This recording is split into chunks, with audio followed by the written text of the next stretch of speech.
I'm going to now ask that everyone, including Leandria and Michael, rejoin us on the screen.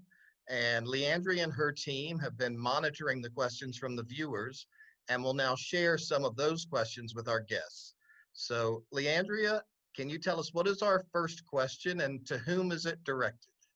Okay, our first question is for Mayor Johnson and Chairman-elect Ellis.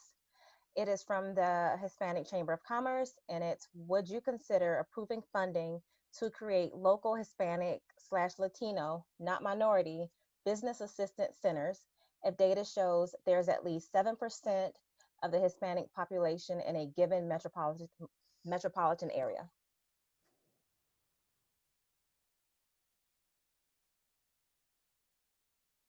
You wanted me to go ahead, or you wanted Mayor Johnson? Which one?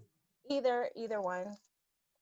But let me say, ever since I've been in elected office, I have worked hand in hand with the Hispanic community and to help them bridge some of the hurdles, because being an African American, I know that those hurdles exist. And so, yes, just like we have the Entrepreneur Center that will help African Americans and small businesses, we will also have that kind of program going to help those of our Hispanic nation. Well, let me be a little more direct. At this point, Savannah is about helping small businesses. If we provide the resources to help small businesses, we end up helping everybody. As it relates to the city of Savannah, we, as the chairman-elect said, we have the Entrepreneur Center to help small businesses. We have a robust minority women business enterprise program that allows businesses that are deemed to be minority or women-owned to have access to city projects. We've extended our local percentage as it relates to minority contracts. If you're a local business in Savannah, you have a local preference as it relates to that. You know, the reality is for us in Savannah is that right now, our Hispanic Latino community is about 7%. So relatively small, but obviously growing. As it relates to other areas outside and around Savannah, there are more thriving Hispanic communities. We expect as the Hispanic community grows, those business opportunities will be able to grow as well. Upon being elected, I founded what was called OLA Savannah, Hispanic Outreach and Leadership, a task force that is working with us to be able to create opportunities to make sure we're engaging effectively with our Hispanic community throughout and for all of their issues and concerns, and to build public engagement, not just in business. Thank you so much. This question is for Ms. Pines. This is also from the Hispanic Chamber. Would you consider approving a bill that provides funding to create the Georgia State Office of Latino, not Minority Affairs? I can't answer that for the senator. I can tell you that on our team, we have a very diverse group. We have the AAI team. We have the Latinx team that Louisa currently directs that team. We have been intentional about being intentional with our voters about minority issues. I can tell you that that can be a conversation. I can't say for sure because I, Erica Pines, don't know what it would take to do that. So I don't want to commit to that right now.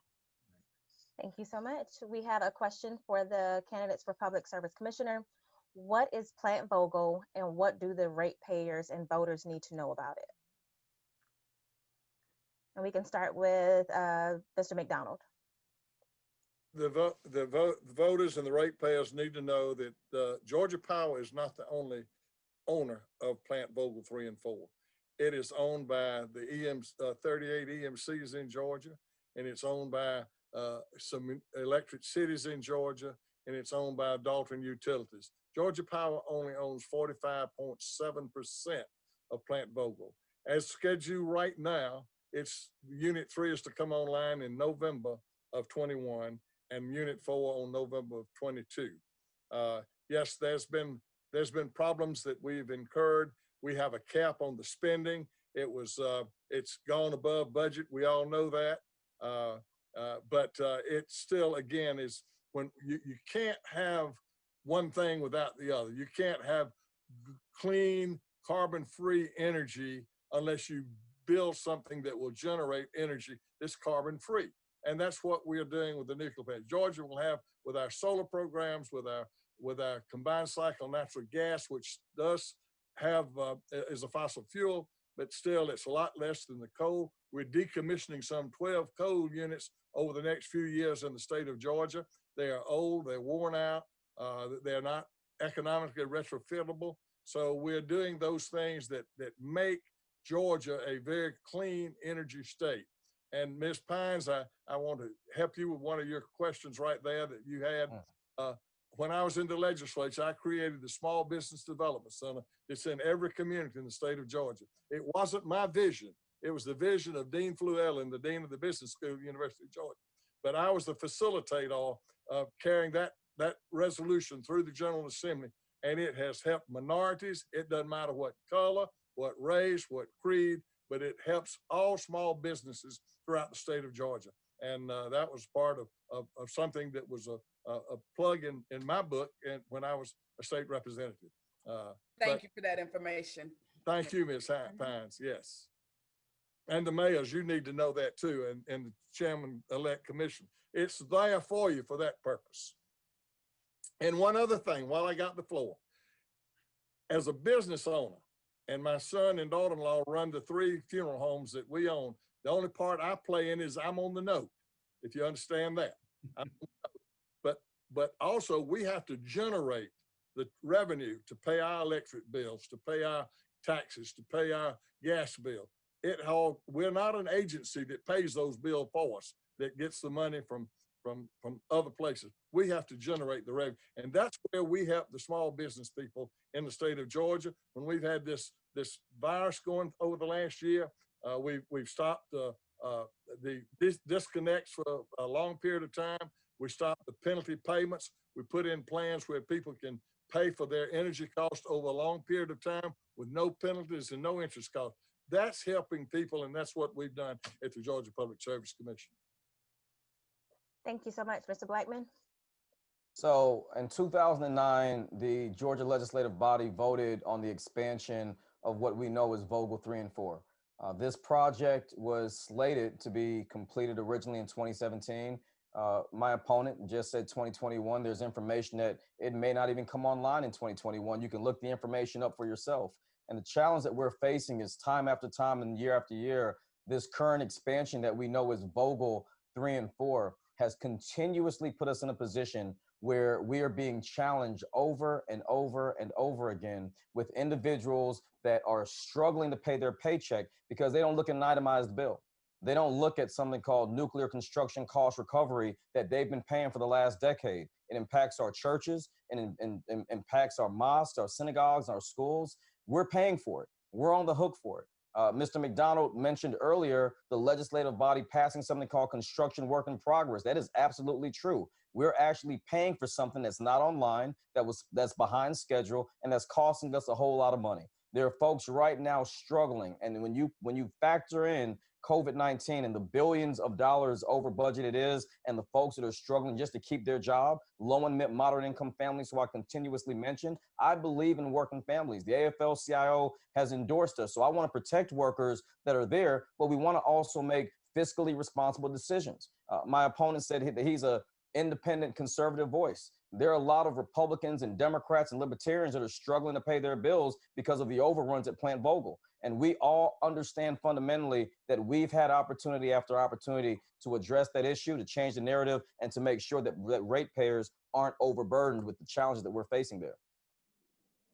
Mr. Black, Like 20 seconds. do you know who the workers are at Plant Vogel? They're union workers. They're the people, the craft labor that's going down there. And if you want to shut them down, go back to your union and shut them down then. When did I say I would shut them down, Mr. McDonald? And if you check, I'm endorsed by the AFL-CIO. So I would ask you to check that. And with all due respect to you, we all know that the rhetoric going back and forth telling me what I'm going to do, let's just stick to the questions. I've answered it. And you can check my record and you can look at who I'm endorsed by. Okay, guys, we are that's running fine, well out and of good, time. but you're Monday morning quarterbacking. You know, you can say, what are you going to do down the road? Are you going to stop construction? You're penalized. When did I say I was going to stop construction?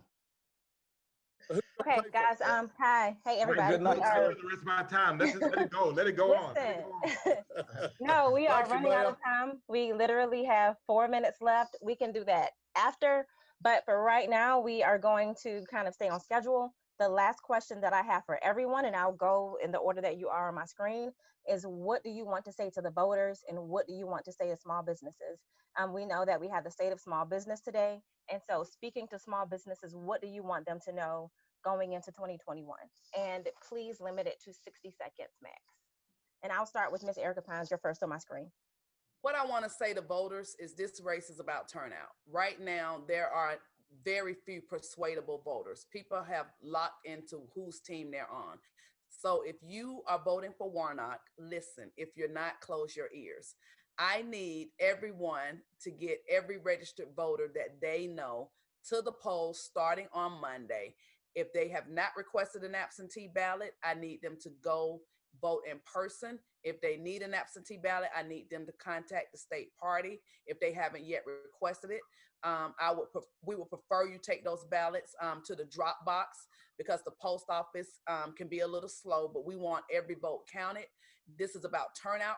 And we, as I mentioned earlier, we're in a hurry to get to January 5th so that we can start getting relief to those small businesses out there who are struggling because of poor leadership. So we need all of our voters to go to the polls starting on Monday. Take everyone you know to the poll, start a Post the Peach project, vote for John Ossoff, vote for Raphael Warnock, and vote for Daniel Blackman. Thank you. Thank you so much. Next, I have Mr. Ellis. Say to the voters, you have the opportunity to make your voice heard. You have the opportunity to make known your preference and your choice. And I say to you, educate yourself. Make sure you know that you are going to the polls so that we can continue to give President-elect Biden and Vice President-elect Harris the assistance they need. We do not need to make the same mistake we made when we elected President Obama. And we did not send the senators to help him, but senators who fought against him. So let's learn from our mistakes. Your vote is your voice. And that's what I would leave the voters with. Okay, next, thank you so much, Mr. Ellis. Next, I have Mr. Blackman. I want to speak to the people of Georgia. I want to thank you all for this forum, this opportunity, the platform. We have to fundamentally understand that this race has nothing to do with simply the fact that we're in a runoff. It has everything to do with struggling families that haven't had a chance to recover, with senior citizens who are struggling on a fixed income, with Democrats and Republicans that live in Juliet, Georgia, who are dealing with the coal ash challenge, with folks in Burke County, with folks all over this state. Regardless of your political party, regardless of your race or your background, we understand three things that I want to close with. Number one, our children cannot be left behind because that they are struggling to keep the lights on that their mothers or fathers or grandparents may not be able to take care of. And we also know that our small businesses are the lifeblood of our community. Our small businesses must be able to be viable and compete in coastal Georgia, including Glenn County and Chatham County. We've got to put the infrastructure in place to make sure that works. My name is Daniel Blackman. I'd love your support for the Public Service Commission on January 5th. But more importantly, do your homework. Public Service Commission is a little known position. And I guarantee you, check the information out for yourself and vote Daniel Blackman on January 5th. Thank you so much. Thank you so much, Mr. Blackman. Mr. McDonald, you're next on my screen. Thank you very much. And I am Lauren Bubba McDonald. I'll be the only Bubba on the ballot on January the 5th. I've been a small business person all my adult life. I've met payrolls. I've had to struggle to meet payrolls, to keep the lights on. I know all that. I've been down that road, hands-on experience. But I've also know that we have taken care of the people of Georgia. The lights are on, the gas is flowing, and you are receiving as economic as you can have with clean, reliable. It's there, reliable. We've kept our bases with the solar program that went on all of our bases in the state of Georgia. That is tremendous. Fort Stewart, just out of Savannah, the 30 megawatts that went there. This keeps the BRAC Commission from coming down and taking that away. Look at my record. My record stands for itself. And I give myself to the people of Georgia to continue to work for you if you want me to. If you don't worry about me. I will have a biscuit when I'm not on the Georgia Public Service Commission, because that biscuit will be one that I've earned. My pension, my retirement from the Georgia Public Service Commission will be zero. Not one red penny will I get of my time on the Georgia Public Service. Thank you very much. If you want to vote for Bubba, he would appreciate it very much. I'll work for you. Thank you. Thank you so much, Mr. McDonald. Mayor Johnson. Well, first of all, thank you for hosting this. It's still very informative, and I appreciate the Jaycees. A year and 5 days ago, Savannahans made history in electing me to be the 67th mayor of the city of Savannah. It was history because more people returned for the runoff election that actually appeared for the general election. We know that this is a numbers game. It is all about turnout. It's only about turnout. And certainly you all have shown out again, particularly as next Monday, I will be going to Atlanta to be one of the electors for President-elect Joe Biden, which has not happened in 30 years. So your vote definitely does count. We're asking you for you to be informed voters, understand what the issues are. For us, we want to make sure that Savannah is not forgotten. We want to make sure that when we're looking at small businesses, that we have senators that know our names. When we're crying out for help through the CARES Act or through the HEROES Act, that we're able to funnel that money to small businesses to help keep their doors open.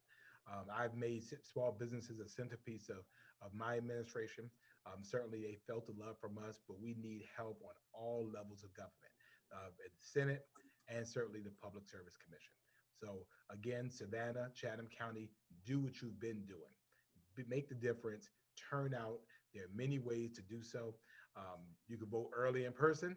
You can vote early absentee and drop it in a secure Dropbox. Don't put it in the mail, just put it in a Dropbox. And let's make sure that we're well represented, our voices are heard for the best candidates for us on January the 5th. And again, thank you so much for the opportunity. Thank you so much, Mr. Mayor. On behalf of the Savannah Jaycees, I thank each of you for giving us your time tonight. We really appreciate it. Thank you to everyone that tuned in. Thank you to our moderator, Mr. Bo Bowen. Bo did a great job. Oh, absolutely. Thank you so much to Catalina Garcia Quick for assisting behind the scenes. And thank you to every single Savannah Jaycee, because it takes a lot to put all this stuff together. Some important dates: election day for the U.S. Senate and Public Service Commission runoff is January 5th, 2021. You can vote in person starting December 14th, or you can vote on election day. You can also request an absentee ballot. Bo, do you have anything that you want to say? Any closing thoughts? Just thanking the Savannah Jaycees for all their hard work in putting this important event together, and to please vote on January 5th. Yes, do your homework, vote. Thank y'all. Our creed says service to humanity is the best work of life. So I'll end with that, and good night.